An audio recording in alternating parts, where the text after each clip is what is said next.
RSS காரெல்லாம் ராகுல் காந்தி காலை கட் பண்ணி விட்டுருவாங்க. அதெல்லாம் அங்க பாலிடிக்ஸ்.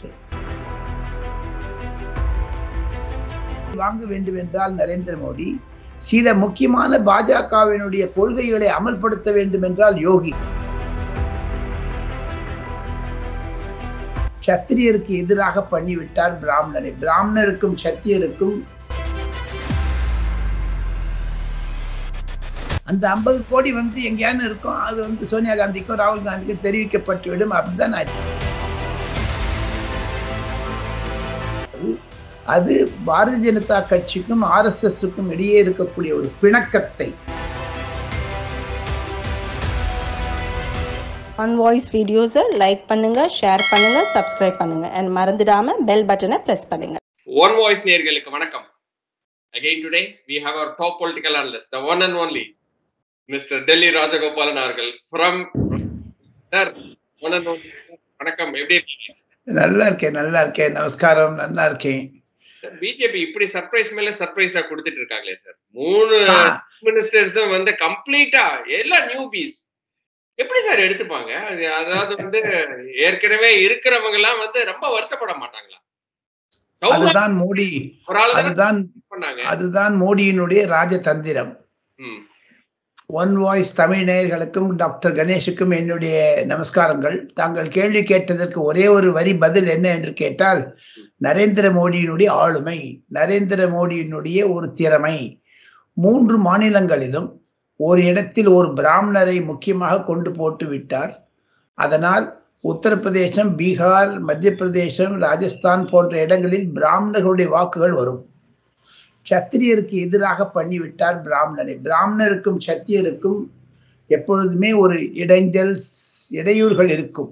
அதையெல்லாம் தகர்த்தி எறிந்தார். ராஜஸ்தானில் ஜாட்டுகள் அதிகம். அந்த ஜாட்டுகளையும் தூக்கி அடித்துவிட்டு வசுந்தரராஜ சிந்தியா போன்ற சத்திரிகளை எல்லாம் தேக்கிவிட்டு 33 வருடங்களுக்கு பிறகு ஒரு பிராமணரை முக்கிய மந்திரி ஆக்கியிருக்கிறார் நரேந்திர மோடி. அது நரேந்திர மோடி ஒருவரால் மட்டும்தான் முடியும். காரணம் என்ன என்று கேட்டால், தாங்கள் 1977 நான் பாரதிய ஜனதா கட்சி தலைவர்களை நெருங்கி பழகி பார்த்து வருகிறேன். இப்பொழுது பாஜகவில் புதிய தலைமுறை வந்துவிட்டது. அடல் பிகாரி வாஜ்பாய், அத்வானி போன்றவர்களுடைய தலைமை மறைந்து விட்டது. எப்படி 1980 பாஜக ஆரம்பித்திருந்தாலும் கடந்த 40-50 வருட காலங்களில் நரேந்திர மோடியினுடைய RSS தொண்டு என்பது RSSஐ குஷிப்படுத்தினார் இந்த 3 நியமனத்தினால். காரணம் என்ன என்று கேட்டால், 2014 நரேந்திர மோடி முக்கிய பிரதமராக ஆனவுடன் அனைத்து RSS தலைவர்களுக்கும் பாஜக தலைவர்களுக்கும் மூத்த தலைவர்களுக்கும் ஆளுநர் பதவி வழங்கினார். ஆனால் 2023 10 வருடங்கள் கழித்து கட்சிக்காரர்களை, கடைசி மட்ட தொண்டர்களை மரியாதை கொடுத்து, கடைசியாக இருக்கக்கூடிய ஒரு MLA உட்கார்ந்து இருந்தார் அந்த கூட்டத்தினுடைய கடைசி ரோல. அவர் பெயர் சொன்னவுடன் அவருக்கே அதிர்ச்சி ஆகிவிட்டது. அப்படிதான் பாரதிய ஜனதா கட்சி வளர்கிறது. அதுதான் ஒரு நரேந்திர மோடி கொடுத்த அதிர்ச்சி. இது மத்திய பிரதேசத்தில் இருக்கக்கூடிய மோகன் யாதவாக இருக்கட்டும், சத்தீஸ்கரில் இருக்கக்கூடிய விஷ்ணு ஆகட்டும், இந்த 3 RSS பின்னடைவு உண்டவர்கள். அகில் பாரதிய வித்யார்த்தி பரீட்சத்தில் அவர்கள் பயின்று வந்தவர்கள். டாக்டர் கணேஷ், ஒன்னே ஒன்று நான் சொல்றேன். இந்த 3 நியமனத்தினால் அடிவயத்தில் ஆத்திரமும் நெருப்பும் பயங்கரமும் கொண்டிருப்பது ஒரே ஒரு கட்சி, அது திராவிட முன்னேற்ற கழகமாகத்தான் இருக்கும்.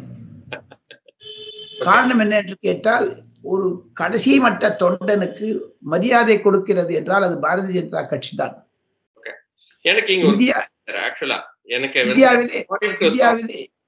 இந்தியாவிலேயே மிக மிக முக்கியமான 3 கட்சிகளை நான் குறிப்பிடலாம்.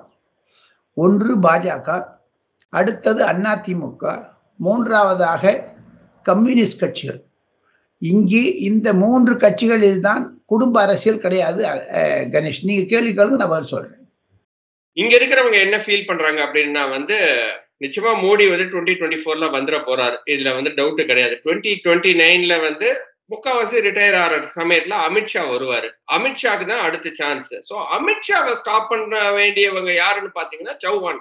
ஏன்னா 5 டைம்ஸ் சிஎம்ஆ இருந்திருக்கிறாரு. அதே மாதிரி சிந்தியா. இவங்க எல்லாம் ஸ்டாப் பண்றதுக்கு தான் வந்து இந்த நியூ பீஸ்க்கு கொடுத்திருக்கிறாங்க அப்படின்ற மாதிரி சில பேர் ஃபீல் பண்றாங்க. இங்க இருக்கிறவங்க நாங்க டிஸ்கஸ் பண்ணும்போது they are setting the way for Amit Shah towards 2029 or Yogi for 2029 அப்படின்றவங்களுக்கு நீங்க உங்களோட பதில் எப்படி சார்? ஒரு விதத்தில் அது சாதகமாக இருந்தாலும் ஒரே ஒரு அரசியலில் பல தந்திரங்கள் இருக்கின்றன. 2014க்கு பிறகு இந்திய அரசியலிலே புது நூதன முறையை அறிமுகப்படுத்தியவர் நரேந்திர மோடி. அவர் தேர்ந்தெடுத்த அனைத்து முதலமைச்சர்களையும் தாங்கள் பார்க்கலாம். தேவேந்திர பட்னவிஸ், மனோகர்லால் கட்டர் போன்றவர்கள் எல்லாம் புதிய தலைமுறையை கொண்டு வந்தார் 2014லேயே. ஆனால் 2023 அவர் இந்த 3 வருடம் சர்ப்ரைஸ் கொடுத்தது, மோடி மேஜிக் செய்தது. தங்களுடைய நண்பர்கள் கூறிய கருத்தில் உண்மை இருக்கத்தான் இருக்கிறது, யாரும் இல்லை என்று சொல்லவில்லை. ஆனால் நரேந்திர மோடி 2029 மட்டும் ஏன் வெயிட் பண்ணணும்? டாக்டர் சிவராஜ் சிங் சௌஹானை ராஷ்டிரபதி ஆனாலும் ஆக்கலாம், துணை ஜனாதிபதி ஆனாலும் ஆக்கலாம், அல்லது ஆர்கனைசேஷன்ல முக்கிய பொறுப்பு தரலாம். எல்லாமே பாருங்க, எல்லாம் 50 வயசு கீழங்க டாக்டர். எல்லாமே இந்த 60 வயசு கீழே. இவங்க எல்லாம் பாருங்க இன்னும் ஒரு 10 வருஷம் பாலிடிக்ஸ்ல இருப்பாங்க. நரேந்திர மோடியினுடைய நீண்ட கால பயணம், தங்களுடைய நண்பர்களுக்கு ஒரே ஒரு விளக்கத்தை நான் சொல்ல ஆசைப்படுகிறேன். whether it is conducive, whether they accept it or not, it is my thinking process after my 45 years of reporting of BJP. அதுல என்ன கேட்டீங்கன்னா, அமிர்த் கால் 2047 நரேந்திர மோடி வச்சிருக்காரு குறிக்கோள்.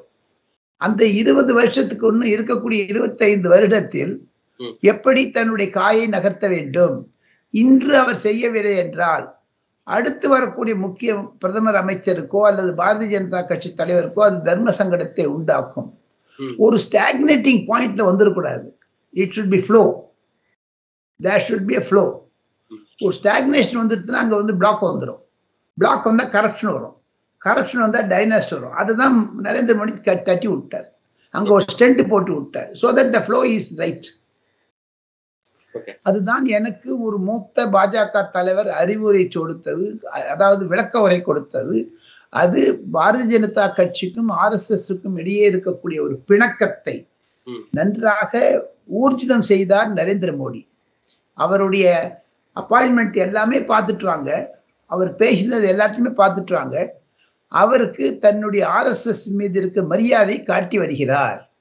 இது மாநில கட்சிகளுக்கு ஒரு மாபெரும் ஆபத்தாக இருக்கும். திமுக உள்பட நிதிஷ்குமார், ஈவன் பிஜு பட்நாயக், ஜனதாதள் இருக்கக்கூடிய நவீன் பட்நாயக்கும், YS ஜெகன் ரெட்டிக்கும், ஏன் MK ஸ்டாலினுக்குமே இது ஒரு பெரிய அபாய மணி. ஏனென்றால் கடைசி தொண்டன் பாஜகவில் சேர்ந்தால் அவனுக்கு ஏதாவது ஒரு பதவி வருமே என்று அந்த மாநில கட்சிகளிலிருந்து பாஜகவிற்கு தாவக்கூடிய நிலைமை 2024க்கு பிறகு இருக்கும். எப்படி காங்கிரஸ் கரைந்து ஒழிந்து செத்து போய்விட்டதோ வட இந்தியாவில், அது போன்று மாநில கட்சிகளிலிருந்து சில பேரை ஈர்க்க வேண்டும் என்றால் இது மாதிரி ஒரு புது முகங்களை கொண்டு வைத்தால்தான் நரேந்திர மோடிக்கு புகழ் அதிகமாகும். அவருடைய பொசிஷன் கூட வீக்கா இருந்தா பரவாயில்ல. he says 5% ஓட்டு இந்தியாவில் எனக்காக இருக்கு, தனக்காக இருக்கிறது. பிகாஸ் ஆஃப் நான் கரப்ஷன், ஒரு டால் லீடர்ஷிப், இதெல்லாம் international relationship, defence policies, agriculture policy, commercial policy, trade policy, எல்லாருக்கும் தன்னுடைய ஒரு முத்திரை குத்திருக்கார் Narendra Modi. Because of 13 years of experience as chief minister and 20 years of experience as RSS பிரச்சாரக். அவர் போகாத இடம் கிடையாது as a RSS பிரச்சாரக், பிஜேபி ஜெனரல் செக்ரட்டரி. ஆனால் அவர் சத்தீஸ்கருக்கும் ஹரியானாவிற்கும் ராஜஸ்தானிற்கும் முக்கியத்துவம் கொடுப்பார். மத்திய பிரதேசத்து என்பது குஜராத்திற்கு அடுத்தபடியாக பாஜகவினுடைய வேர், ஆலமரத்து வேர். அது அங்குதான் ஜோதிராதித்ய சிந்தியாவுடைய பாட்டி மாதா ராஜராஜ சிந்தியா இருந்தார், ஜெய்ப்பூரில் இருந்தார். ஆக மொத்தம் இதெல்லாம் ஒரு மாபெரும் இயக்கத்தை கொண்டு வந்த பாஜக கடைசி தொண்டனை மதிக்கிறது. காங்கிரஸ் மாதிரி கிடையாது. பணத்தை வாங்கிட்டு சீஃப் மினிஸ்டர் கொடுக்கறது, பணத்தை அகமது பட்டேல்கிட்ட கொண்டு ஒரு 50 கோடி கொடுத்துட்டீங்கன்னா சீஃப் மினிஸ்டர். அதெல்லாம் போச்சு, அந்த காலம் போயிடுச்சு. அந்த 50 கோடி எங்கேயானு இருக்கும், அது சோனியா காந்திக்கும் ராகுல் காந்திக்கும் தெரிவிக்கப்பட்டு விடும். அப்படிதான் ஆச்சு. அதில் தான் நம்ம ஒரு ராஜா கூட மாட்டின்றாருங்க அந்த 2G கேஸ்ல. ஏன்னா பழி வாங்கினார்கள் ராஜாவை. சிதம்பரம் போன்ற காங்கிரஸ் சீனியர். இப்போ ராஜா தன்னுடைய புத்தகத்தில் அது எழுதியே இருக்காரு. இங்க ஒரு RSS நிர்வாகி sir, he is an hardcore RSS. அவர் என்ன கேட்கிறாரு உங்ககிட்ட கேட்க சொல்லி இருக்கிறாரு, நிதின் கட்கரி 2024க்கு பிரைம் மினிஸ்டர் ஆகிறதுக்கு வாய்ப்புகள் உண்டா அப்படின்னு. Because he feels that Nitin Gadkari he is more talented than Modi அப்படின்ற மாதிரி அவரு ஃபீல் பண்றாரு. ஓகேங்களா? சோ இந்த கேள்வி உங்ககிட்ட ஸ்பெசிபிக்கா என்கிட்ட கேட்க சொல்லி இருக்கிறாரு. நீங்க எப்படி சார் இதுக்கு ஆன்சர் பண்ணுவீங்க? ஏன்னா 2019லயே நிதின் கட்கரி வரதுக்கு வாய்ப்புகள் இருக்கு அப்படின்ற மாதிரி பேசப்பட்டது. But at the end of the day he was kept aside. இந்த டைம்ல அதுக்கு வாய்ப்புகள் உண்டா? அப்படி இல்லைன்னா யோகிக்கு வாய்ப்புகள் உண்டா? அவர் என்ன சொல்றாரு அப்படின்னா, நிதின் கட்கரி இல்லட்டா யோகி தான் வரணும் அப்படின்ற மாதிரி அவரு ஃபீல் பண்றாரு. Is an hardcore RSS. கருத்துக்கள்.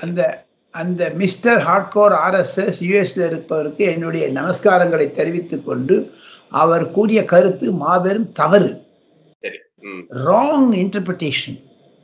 அவர் RSS மீது இருக்கக்கூடிய ஒரு பற்றினால் அப்படி பேசுகிறாரோ அல்லது தேச பற்றினால் பேசுகிறாரோ தெரியவில்லை. RSS உடைய அமைப்பு என்பது பாஜகவில் தலையிடவே இடாது. கொள்கை ரீதியாக இந்துத்துவா, ராமர் கோவில், ட்ரிபிள் தலாக் என்ற கொள்கை ரீதியாக வருவார்களை தவிர அன்றாட அரசியலில் அவர்கள் தலையிட மாட்டார்கள். அடுத்தது, பாஜக என்பது நரேந்திர மோடியினுடைய ஒரு ஆழ்ந்த அனுபவம் இருப்பதனால், ஆர்கனைசேஷன் கெப்பாசிட்டி இருப்பதனால் செய்து காண்பித்தார். நரேந்திர மோடிக்கு 10 வருடங்களுக்கு முன்பாக அவருக்கு சாதகமாக வயது இருந்தது. ஆனால் நிதின் கட்கரிக்கு உடல்நிலை சரியில்லை. அதையும் தவிர நிதின் கட்கரி போன்றவர்கள் எல்லாரும் இம்ப்ளிமெண்ட் பண்ணுவாங்களே தவிர he cannot take the driving seat. He may be a back seat driver.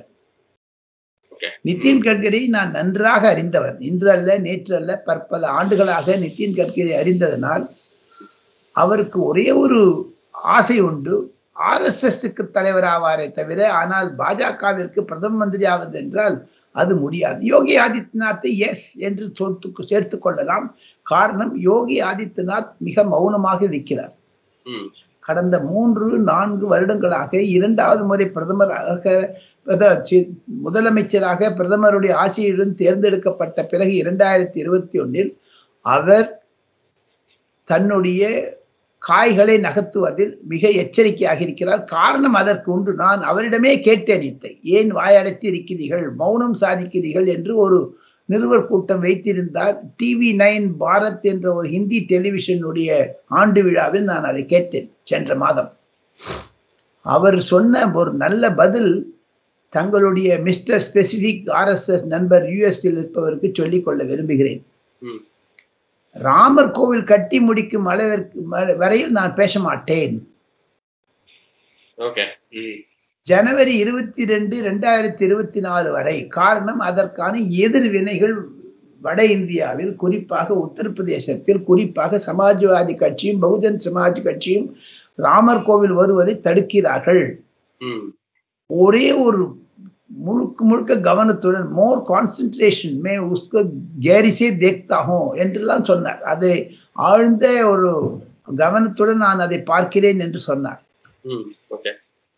So அவருடைய அப்ரோச் எப்படி இருக்கு பாருங்க. நிதின் கட்கரி பாருங்க, டெவலப்மெண்ட். இன்று இந்தியாவில் பற்பல நீண்ட நெடுஞ்சாலைகள் இருக்கிறது என்றால் நிதின் கட்கரிக்கு நாம் நமஸ்காரம் சொல்ல வேண்டும்.